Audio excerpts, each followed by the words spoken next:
Are you in the market for a PWC battery? Have you considered a lithium battery? TYKOOL sent me this battery for testing and review, so let's see how it performs in the real world.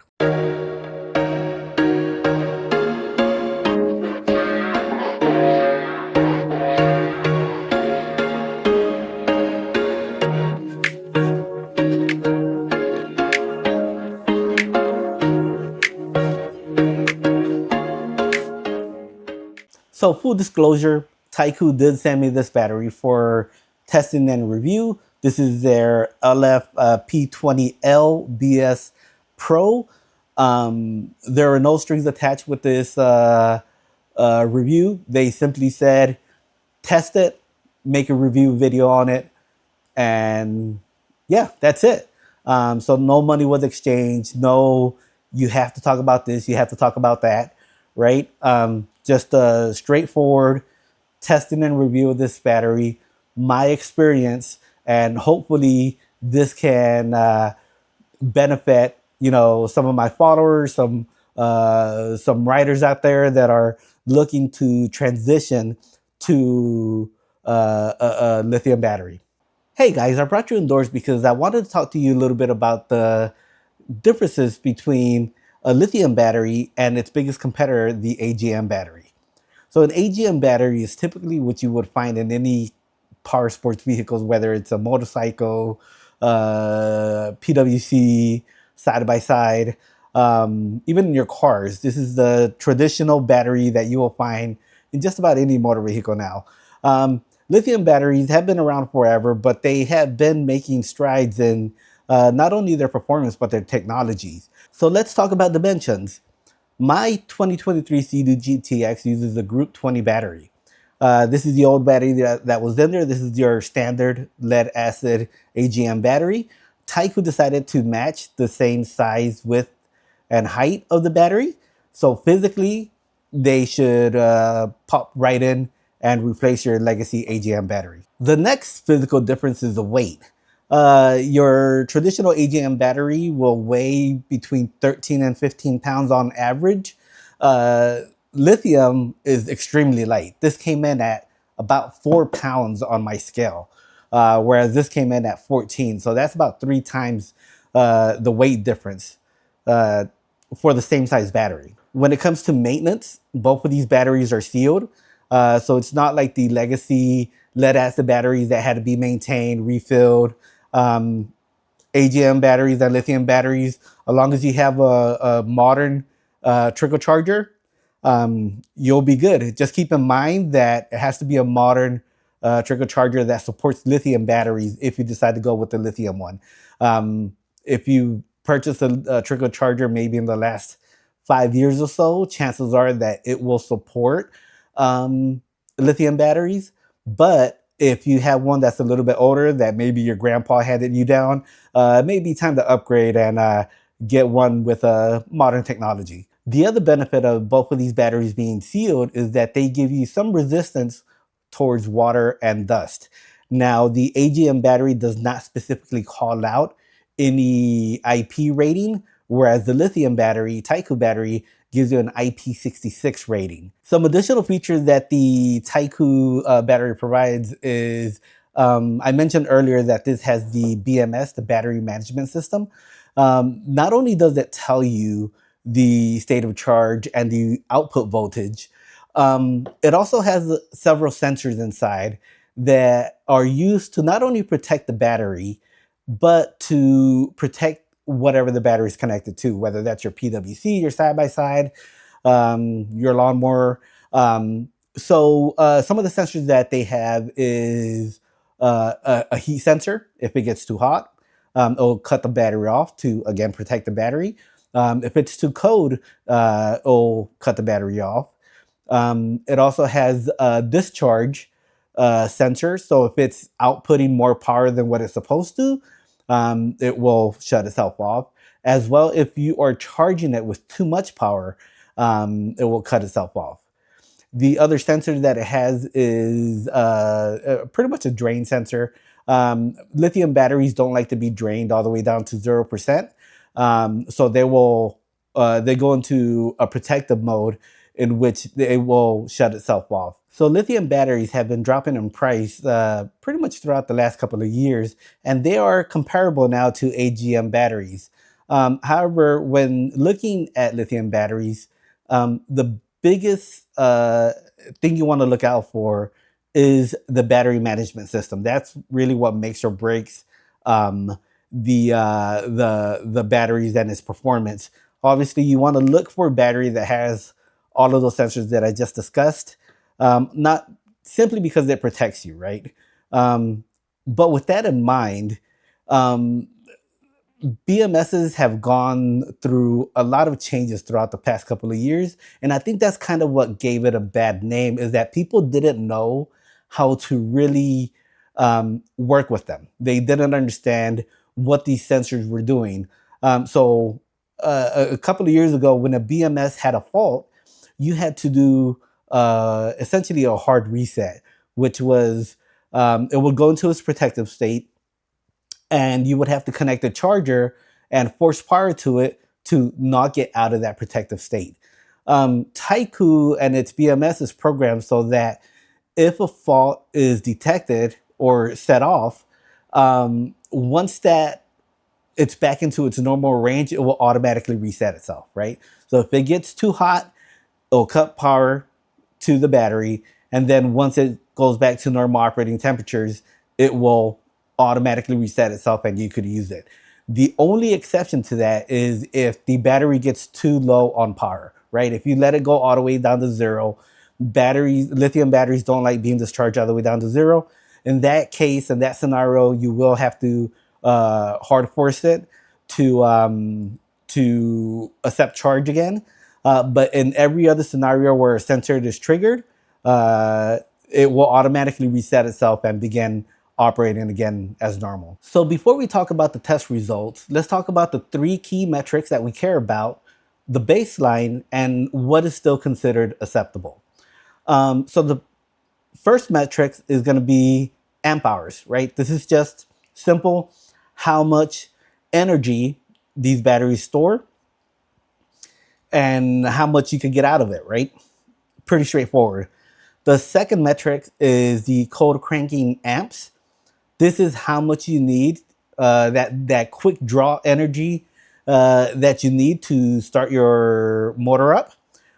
When it comes for a cold engine, an engine that you have not started that day or after a certain amount of hours, usually requires a little bit more, requires about 310 for any modern PWC. That's Kawasaki, Yamaha, Sea-Doo. If the motor has ran that day and is still warm, you need about 280. So let's use that as a baseline. 310 is what we're expecting. 280 is still acceptable, but it's already, under that baseline, right? The last thing is the voltage output of these batteries. So 12.4 is going to be the baseline. However, what's acceptable is probably 12 volts. That's probably pushing it a little bit. If you have a modern PWC, they tend to be a little bit more sensitive towards the voltage. So higher is better, right? They're expecting 12.4. If you know about Sea-Doos, you know that your battery's starting to go bad once you start getting IBR errors. Generally, that's a sign that the battery is not fully holding charge or that it's starting to go bad. So instead of just reading the specs of these batteries to you, I wanted to put it through what I would consider to be a real life test, right? You're hanging out with your friends, you go for a little ride, hang out at the sandbar for a little bit, have some snacks, listen to music, jump back on your PWC and head back home. So I wanted to simulate that. I ended up having access to a battery load tester and try to simulate what exactly that would be. So I went ahead and connected the battery load tester and ran a test to see how long these batteries would last at about a 8 amp discharge. Obviously, all these stereo systems of these PWCs are different based on if you have an aftermarket speakers, amp, or if you have a base, model stereo system. So I just picked something that, a little bit higher than what a normal stereo system would have. So I just stuck with 8 amps. And I did stop and took readings at the 20-minute mark, the 30-minute mark, 45 minutes, 1 hour, and 80 minutes. Okay, so starting off with the AGM battery. A fully charged battery generally has a voltage of 12.7, 12.8. This also had cold cranking amps of 386. Keep in mind that the product details of this battery was 320. So after running for about 20 minutes, the voltage dropped to 12.4, and the cold cranking amps were at 336.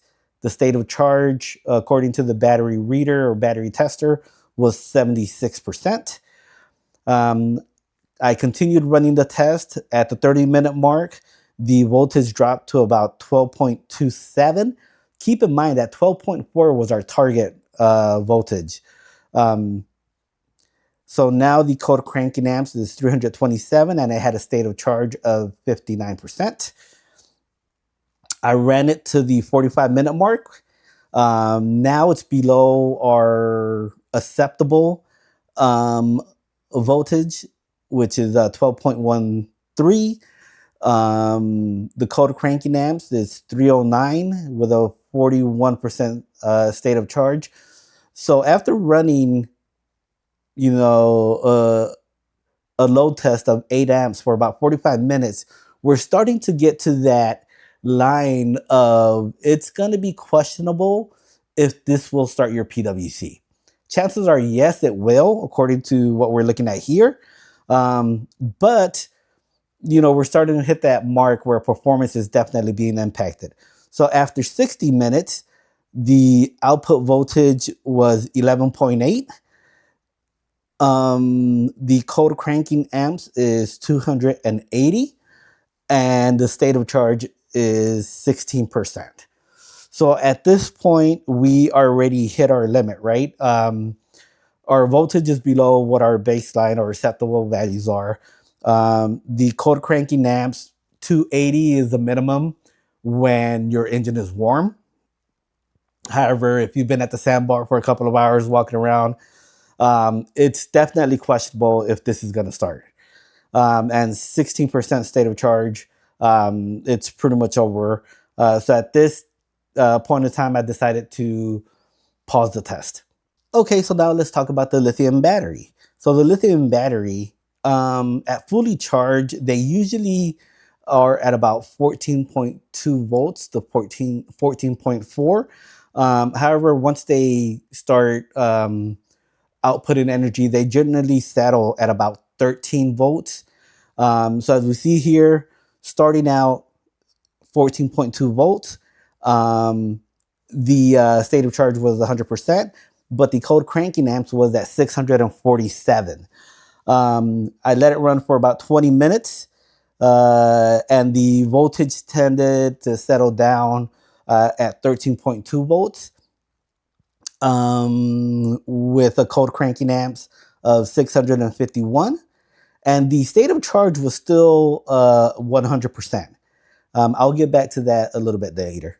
Continue the testing, 30 minutes.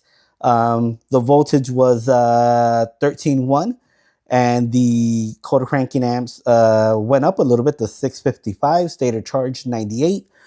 45-minute test was 13.1 volts. Cold cranking amps is steady at 655. State of charge is 91%.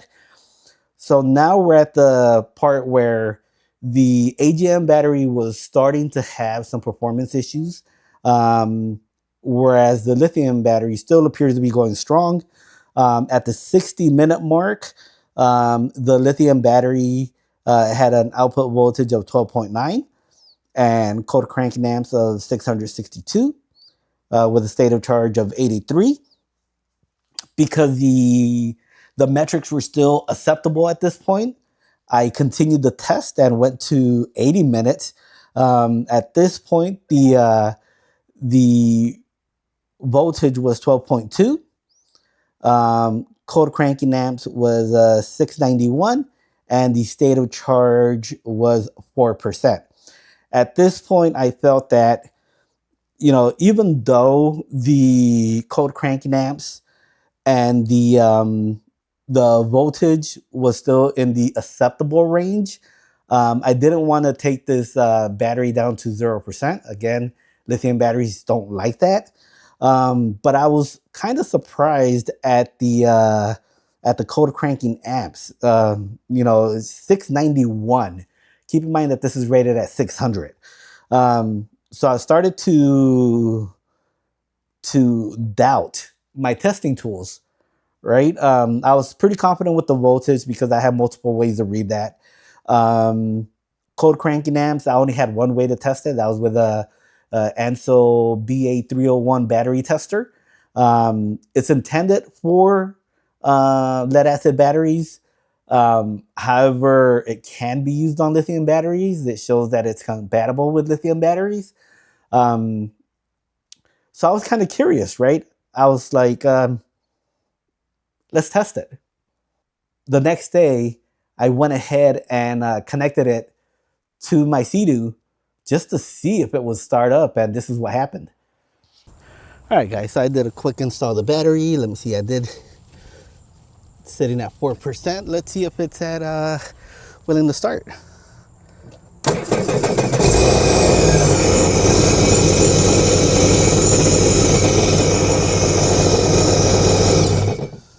So there you go, guys. Even at 4%, 12.1 volts, it could still start your PWC. And just to make sure, now granted, it already started once, so it's going to be easier to start the second time.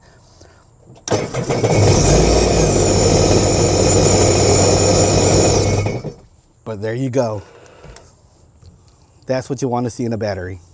I did talk to TYKOOL about the state of charge percentage value.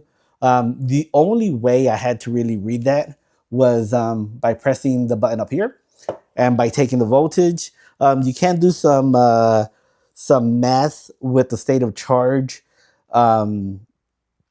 by looking at the output voltage. However, the only way to accurately do that is to connect to the BMS because that's what manages the loads of the batteries, right? That's what tells you. Unfortunately, because this is the sealed BMS, I don't have a way to connect to it. Some lithium batteries offer like a USB cable that you can connect to it, or Bluetooth or Wi-Fi. Because this is sealed, I don't have that option. TYKOOL did respond saying that sometimes these BMS batteries, they tend to lose where it's at in its charge. So sometimes if you do a drain test on it, meaning you drain it and completely recharge it, it'll kind of resync itself. The other thing I wanted to bring up regarding the test results is you could see how the performance of these batteries are when it comes to the state of charge. An AGM battery, traditionally, and this is just how they perform, is they will lose performance in a ratio with their state of charge, meaning that the voltage output, the cold cranking amps, is high while the state of charge is high. And as that state of charge drops, the output voltage, the cold cranking amps drops, as the battery begins to drain. I also put whereas the lithium battery, they tend to be more linear as they discharge, right? So they start off extremely high, 14 volts. They kind of settle in at about 13 volts, and they stay usually at that range until about 80, 90%, where they suddenly drop off. And we could kind of see that in the test results. For the nerds, I put the additional stats on there as to how many amp hours were used and how many watts were used. That with the amp hours, you can see that even though the lithium battery is rated at 12 amp hours compared to the AGM battery, the difference is pretty drastic, actually. The AGM battery at 60 minutes provided 8 amp hours, whereas at 60 minutes, at 80 minutes, this battery provided 11 amp hours. Um, so, even though this is rated at 18, it didn't provide that, that level. It probably could have gotten there with a lower draw, right? But it would have taken forever to get there. So just amp hours alone, lithium batteries, the TYKOOL battery is just better. And looking at the watts used, you can see that little by little, the lithium battery was uh, making its lead larger, right? So just performance wise, um, lithium just beat it and everything. I ran the TYKOOL battery for a couple of days here locally. Confirmed that the stator of the Sea-Doo was able to keep it charged. The stator is similar to an alternator on the car. What it does is it will charge your battery, and as well it will provide power to the rest of the electronics in your car. So the stator does the same function in in a Sea-Doo or a PWC. Um, Keep in mind that the BMS does have an overcharge sensor. So if it does detect a power issue, it will shut off. In this case, I kept an eye on it, kept checking it. The battery was charged the entire time, didn't have any issues. So the next thing was, I had a trip coming up, a 4-day trip of riding in Georgia and South Carolina, and I was confident enough with this battery to take it with me. So this is what I used in the several days of riding for several hours a day, and I could tell you I had absolutely no issues. It ran great. I trusted it, and it got me home.